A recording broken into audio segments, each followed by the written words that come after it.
আসসালামু আলাইকুম রাহমাতুল্লাহ। আশা করি সবাই ভালো আছো। আলহামদুলিল্লাহ। আমরা ইন্টারন্যাশনাল ট্রেড এন্ড ফাইন্যান্সের খুব ইম্পর্টেন্ট একটা চ্যাপ্টার 5 করব।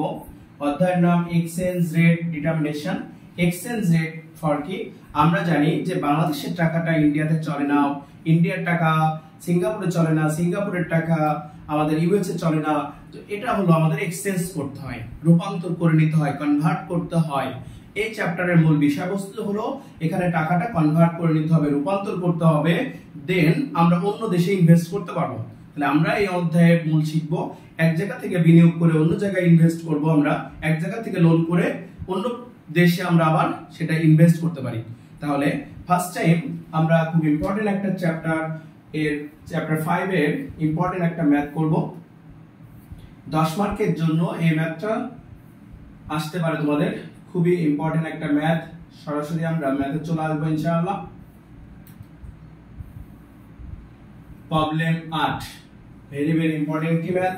প্রবলেম 8 বলছে diamond bank expect that the Singapore dollar will represent, মূল্য হ্রাস পাবে against the US dollar, US ডলারের বিপরীতে সিঙ্গাপুর ডলারের মূল্যটা হ্রাস পাবে from its spot rate of $.43। Spot rate মানে কি? স্পট রেট মানে আমরা যখন দাঁড়ায় আছি বর্তমান যে মূল্যটা চলে সেই মূল্যটাকে বলা হয় স্পট রেট। 2.42 in 60 days, 60 দিন পরে এই স্পট রেট, 60 দিন পরে এই মূল্যটা চেঞ্জ হয়ে সেটি হয়ে যাবে $.42। তাহলে $.43, 0.43 এটি আমাদের পরিবর্তন হয়ে যাবে 0.42। 60 ডেজ পরে মূল্যটা হ্রাস পাবে, যেটি শুরুতে বলা ছিল ডলারের মূল্য হ্রাস পাবে। তাহলে আমি 60 দিন আগে যেটির মূল্য ছিল 0.43, 60 দিন পরে সেটির মূল্য হবে 0.42। তাহলে মূল্য হ্রাস পাচ্ছে। তাহলে এখানে মেয়াদ ডেজ অফ ম্যাচুরিটি 60 ডেজ।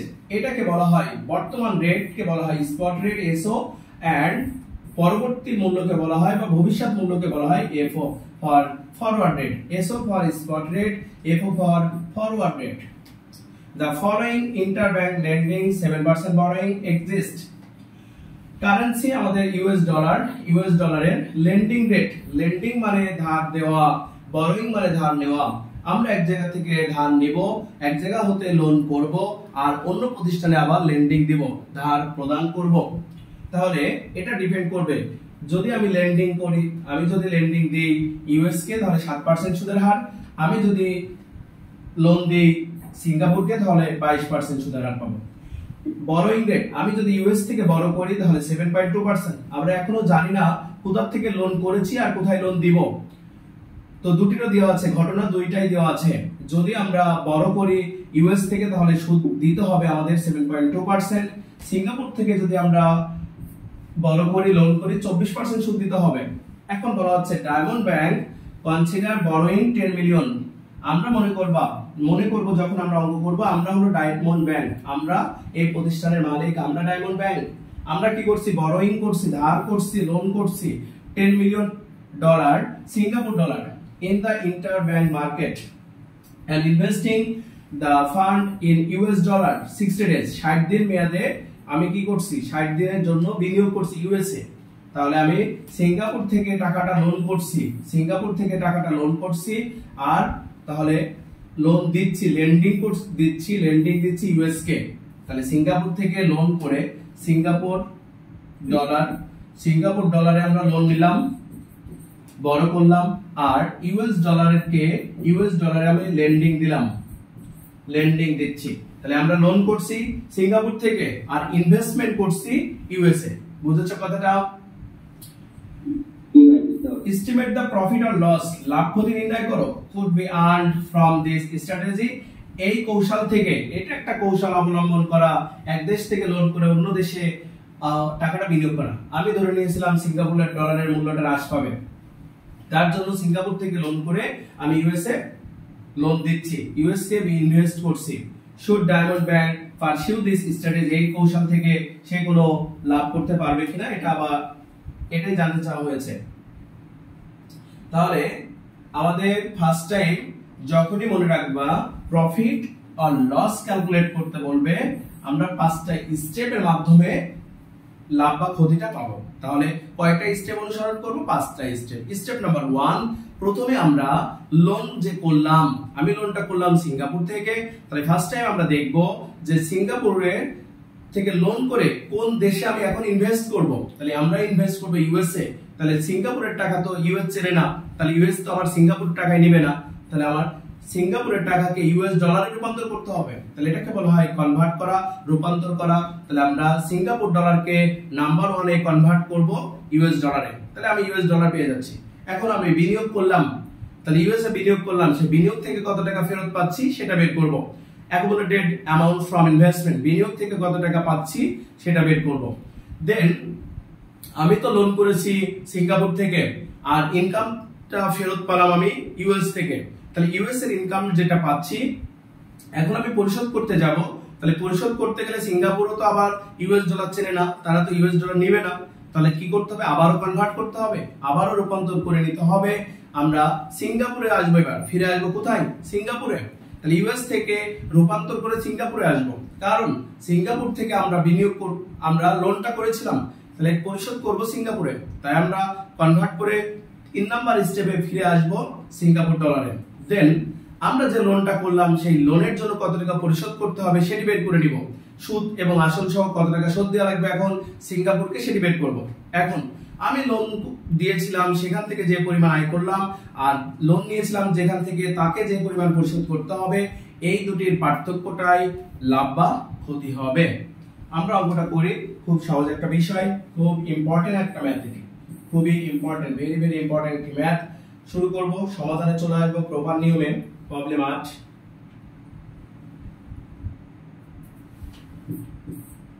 তাহলে প্রবলেম 8 শুরুতে given that আমাদের দেওয়া আছে SO spot rate, SO for spot rate $.43, then আমাদের এফও ফরওয়ার্ড রেট আছে, এফও ফর ফরওয়ার্ড রেট $.42। আমরা বিনিয়োগ করছি 60 days, days of maturity DM for 60 days. আমরা লোন করছি, loan amount borrowing amount for BA, তাহলে বরোইং করছি, প্রশ্নের ভিতরে বলা আছে বরোইং 10 মিলিয়ন সিঙ্গাপুর ডলার।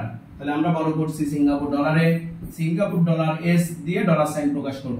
তাহলে সিঙ্গাপুর ডলার 10 মিলিয়ন, তাহলে 10 million for 1 million for 10 lakh, তাহলে 10 মিলিয়নে কত সেটি বের করে নিব।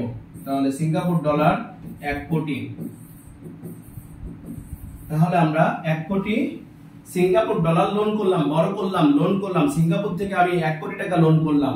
তাহলে সিঙ্গাপুর থেকে আমি হলাম ডায়মন্ড ব্যাংক, তাহলে আমি কি করছি? সিঙ্গাপুর থেকে লোন করছি। এখন এই সিঙ্গাপুর থেকে লোন করলে তাহলে আমার বরোইং রেট, তাহলে আমি লোন করছি সিঙ্গাপুর থেকে, তাহলে বরোইং রেট কত নেব? এটাও কিন্তু বরোইং রেট, এটাও বরোইং রেট, দুইটা বরোইং রেট দেওয়া আছে। তোমাকে বুঝে নিতে হবে তুমি কোথা থেকে বড়টা করছো। তাহলে বড়টা করছো কোথা থেকে ভাই? সিঙ্গাপুর থেকে। তাহলে সিঙ্গাপুরের রেট নিতে হবে 24%, বুঝলে? তাহলে বড় করলাম সিঙ্গাপুর থেকে, তাহলে আমরা সুদ দিব 24% হারে। তাহলে borrowing rate BR 24%, BR for 24%, borrowing rate 24%। আমি লেন্ডিং দিচ্ছি তাহলে কাকে? ইউএস কে। আমি বড় করছি সিঙ্গাপুর থেকে, আর লোন দিচ্ছি কাকে ভাই? ইউএস কে। তাহলে লেন্ডিং রেট কত? 7%। আর যদি আমি সিঙ্গাপুরে ইনভেস্ট করতাম তাহলে 22%, তাহলে 7%। আমি লেন্ডিং দিচ্ছি, লোন দিচ্ছি ইউএস কে, তাহলে lending rate 7%, lending rate LR সমান 7%। এই তথ্যের ভিত্তি ধরে এখন আমরা অঙ্কের সমাধানটা করব। তাহলে আমরা কয়টা স্টেপ বলেছিলাম? 5টা স্টেপ।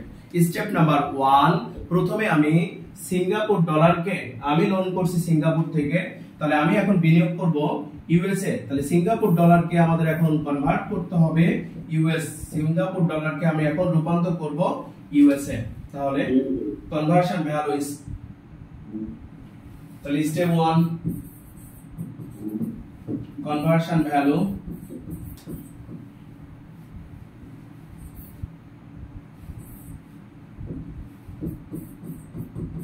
কনভার্সন ভ্যালু রূপান্তরযোগ্য মূল্য, আমি রূপান্তর করব। আমি যাব কোথায়? সিঙ্গাপুর থেকে আমি যাব সিঙ্গাপুর থেকে ইউএসএ যাব, সিঙ্গাপুর থেকে যাব ইউএসএ। মানের দিক থেকে কে বড় এটা বুঝে নিতে হবে।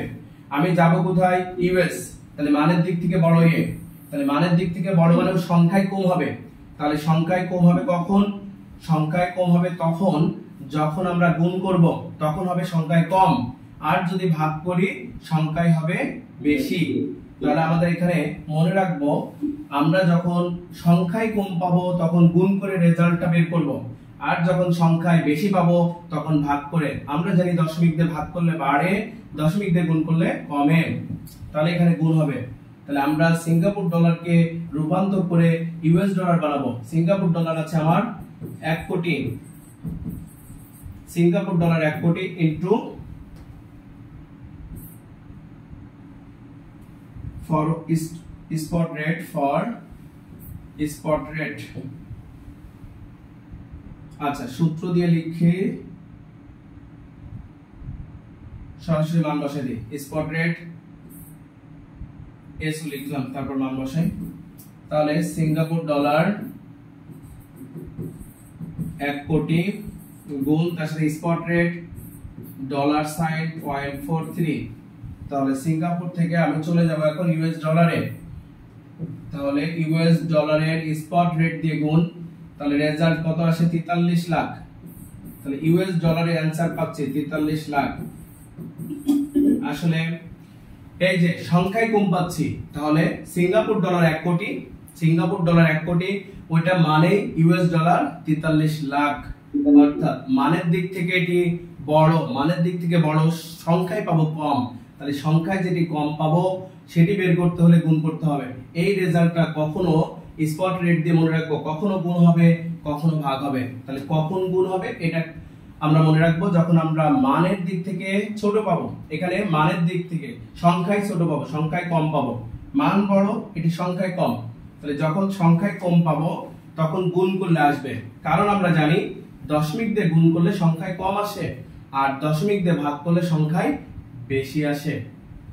ওকে, আমরা কনভার্ট করে ফেলেছি। আমি এখন বিনিয়োগ করব। তাহলে বিনিয়োগ করব কত? এই ইউএসএ 43 লাখ টাকা বিনিয়োগ করছি। তাহলে এই 43 লাখ টাকা বিনিয়োগ থেকে এখন কত টাকা পাবো সেটি বের করব। স্টেপ 2,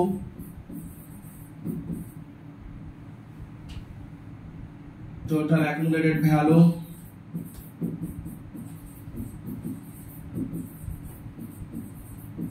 from investment সমান total accumulated value from investment, total accumulated value from investment, বিনিয়োগ থেকে মোট কত টাকা পাবো সেটি বের করব। Formula lending amount plus lending amount গুণ lending rate গুণ DM ভাগ 360। যদি সূত্র দিয়ে না বুঝে বেসিক দিয়ে বোঝো। আমি লোন দিচ্ছি, আমি লেন্ডিং দিচ্ছি ইউএস ডলারে 43 লাখ, আমি লোন দিলাম। এটুকু হলো আসল টাকা প্লাস এটুকু হলো সুদ। আমি এই যে লোন দিচ্ছি 43 লাখ, তাহলে এর উপর আমরা সুদ পাবো। তাহলে লেন্ডিং রেট আমরা কত জানি? আমি যে দেশে লেন্ডিং দিচ্ছি, লোন দিচ্ছি, সেখানকে সুদের হার আমরা গিভেন দ্যাটে বের করে রাখছি। লেন্ডিং রেট ছিল 7%, তাহলে ইনটু 7%, ইনটু 7%। এটুকু করলে পুরো 1 বছরের সুদ পাচ্ছি। আমি লোন দিচ্ছি 60 দিনের জন্য, ডেজ অফ ম্যাচুরিটি, তাহলে 60 দিন মেয়াদ ভাগ 360, এটি বার্ষিক সুদের হার। তাহলে 43 লাখ টাকা আমি লোন দিলাম, আমি তো বিনিয়োগ করলাম 43 লাখ টাকা, তার সুদ পাবো 7% হারে। তাহলে 43 লাখ ইনটু 7% করলে সুদ পাওয়া যাচ্ছে পুরো 1 বছরের। আমার সুদ লাগবে 60 দিন, গুণ 60 ভাগ 360। তাহলে সূত্র না জানলেও কিন্তু অঙ্কটা করতে পারবা, বেসিক এই কথাটা লিখলেই হবে, ডাইরেক্ট মান বসালেও হবে সূত্র না লিখে। তাহলে রেজাল্টটা বলবা ইউএস ডলার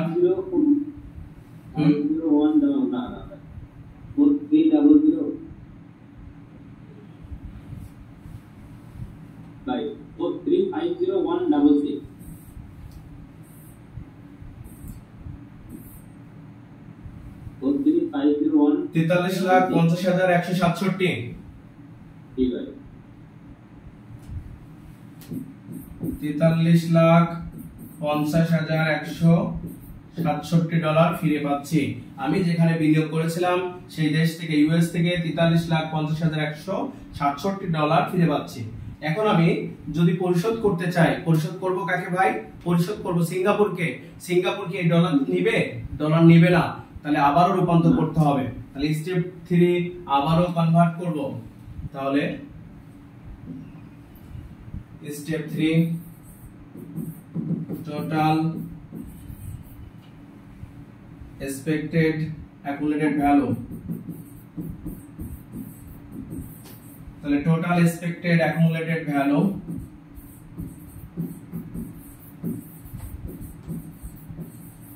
তাহলে টোটাল expected accumulated value সমান সমান, মনে রাখবা প্রথমবার যেটি গুণ করে বের করা হয় দ্বিতীয়বার সেটি ভাগ করতে হবে।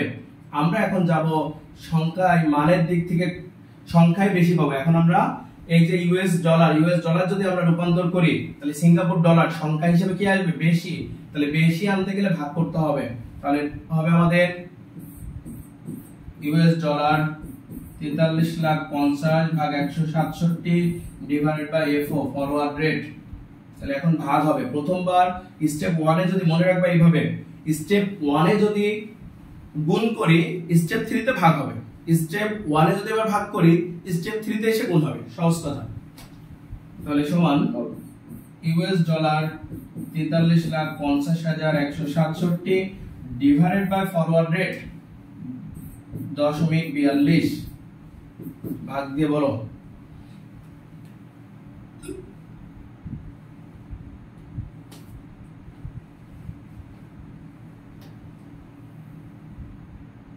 $103,57540 $103,57540 $103,57540 আরে 1,03,57,540 এমন বলবো, 1,03,57,540। তাহলে আমি সিঙ্গাপুর ডলারে ফিরে পাচ্ছি, বিনিয়োগ থেকে সিঙ্গাপুর ডলারে ফিরে পাচ্ছি এই পরিমাণ টাকা। এখন আমি যে সিঙ্গাপুর থেকে লোন করেছিলাম, তাহলে এখন সিঙ্গাপুরকে পরিশোধ করব। তাহলে পরিশোধ করব, তাহলে লোন করেছিলাম যেই টাকা সুদ সহ পরিশোধ করতে হবে। তাহলে এখন আমরা বের করব repayment amount. Step 4 repayment amount. Repayment amount সমান সমান, তাহলে সূত্রটা হলো borrowing amount plus borrowing amount গুণ বরোইং রেট গুণ ডিএম ভাগ 360। তাহলে বড় করলাম কত টাকা? সিঙ্গাপুর ডলারে 1 কোটি টাকা। সিঙ্গাপুর ডলার 1 কোটি এসএস। সিঙ্গাপুর ডলার 1 কোটি ইনটু বরোইং রেট আমরা জানি, বরোইং রেটটা জানি 24% into 24% into DM days of maturity, মেয়াদ পূর্ণ হবে 60 দিনে, গুণ 60 ভাগ 360। ওকে, ক্যালকুলেশন করে বলো সিঙ্গাপুর ডলার কত আসে। সূত্রকে বের করে একবার 1 কোটি যোগ করে একবার অ্যানসার।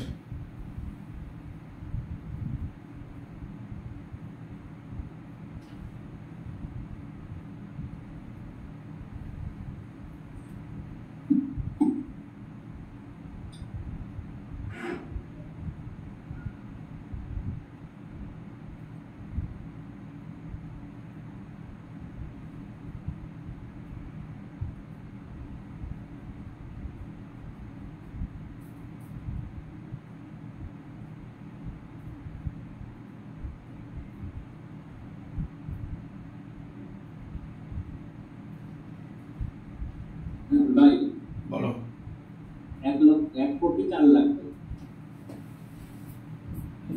1 কোটি 4 লাখ। ওকে, তাহলে আমি যে দেশ থেকে লোন করলাম সিঙ্গাপুর ডায়মন্ড ব্যাংক, আমরা সিঙ্গাপুর থেকে লোন করেছিলাম 1 কোটি 4 লাখ। আর আমাদের এখানে দেখো যে দেশে বিনিয়োগ করছিলাম সেখান থেকে আমি ফিরে পেয়েছি 1,03,57,540। তাহলে এখানে লস হয়েছে, কিন্তু লস হয়েছে।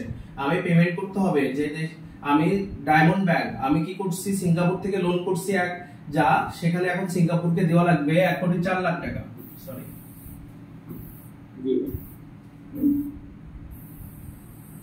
তাহলে আমাদের দিতে হবে 1,04,00,000, বাট আমরা যেখানে বিনিয়োগ করছিলাম সেখান থেকে সেম টাইমে পেয়েছি 1,03,57,540, তাহলে মাঝেরটা ঘাটতি লস হয়েছে। তাহলে স্টেপ 5 লস।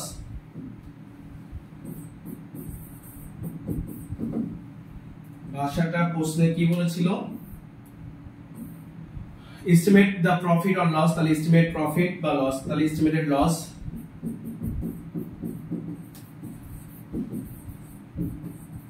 এস্টিমেটেড লস সমান সমান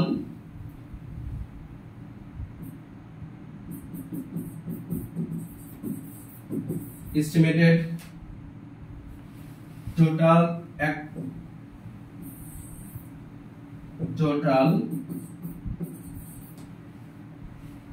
অ্যাকুমুলেটেড টোটাল। আমরা স্টেপ 3 তে যেটা পেয়েছি,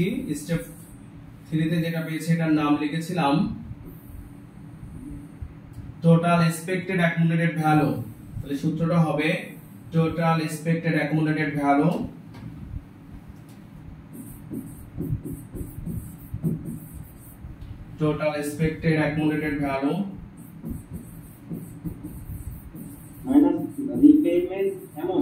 minus repayment amount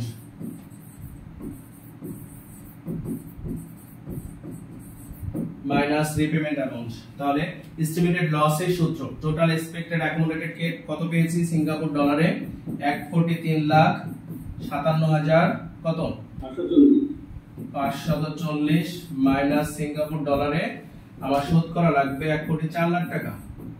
একটু বিয়োগফল মাইনাসে আসা মানে লস 42,460 এটি লস হয়েছে। 42,460 মাইনাস আসা মানে মনে রাখবা লস হয়েছে, প্লাসে আসলে লাভ হয়েছে। আশা করি বুঝতে পারছো অঙ্কটা। তাহলে আজকের ক্লাস এখানে শেষ হচ্ছে। সবাই ভালো থাকবা। আসসালামু আলাইকুম ওয়া রাহমাতুল্লাহ।